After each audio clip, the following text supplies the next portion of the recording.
Jifunike kwanza damu ya Kristo. Fasi yote, mikono, kichwa, tumbo, miguu, ujifunike damu ya Kristo. Ushajifunika damu ya Kristo? Daudi alikuwa na jiwe ngapi kwa kupiga Goliati? 5 zilitabomoa uso. Na ile pepo ya lufatano, ile ya njiani, bomoa. Ile pepo ya magonjwa, bomoa. Bomoa pepo 5 kwa uwezo ya damu ya Kristo. Tayarisha sasa. Tupa ya kwanza. Unajua unaua nani? Unaua nani? Wewe mwenyewe ujue kama unaua nani? Piga wa pili na anguke. Ya 3 inayokusumbua zaidi, piga jiwe.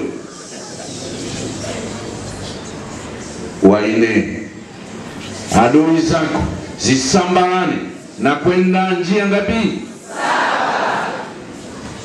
Magonjwa inayokutatiza, angalia kwa ni magonjwa gani yenye kusababishwa na pepo. Magonjwa mwisho, piga kwa jina la Yesu.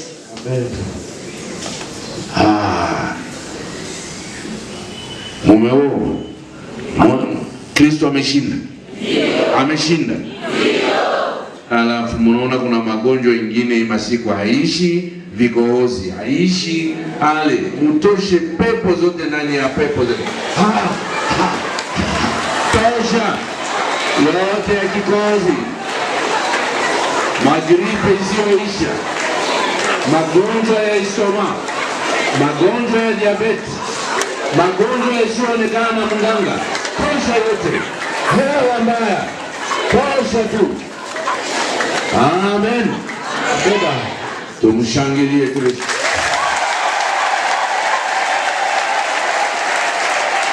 Kanyanga sasa chini, watuimbie.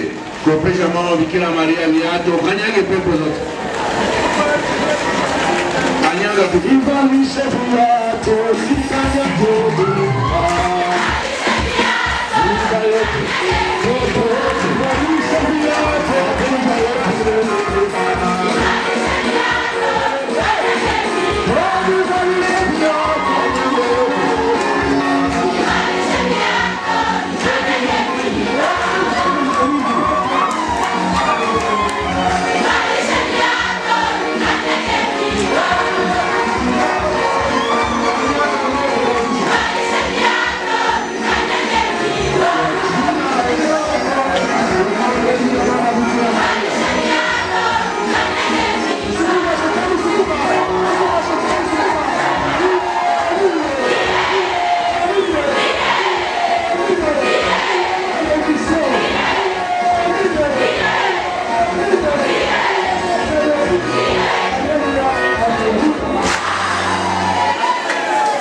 Amen.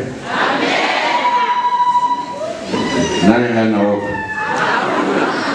Nani atakutana na pepo njiani? Milalo yote tunakata, pepo zipate njia.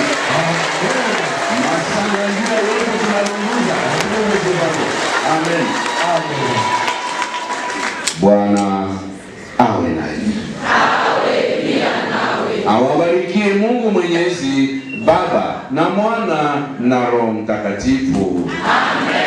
Damu ya Kristo iwasindikize na kuwakinga njiani. Mungu na amani ya Kristo iwanze inaendelea.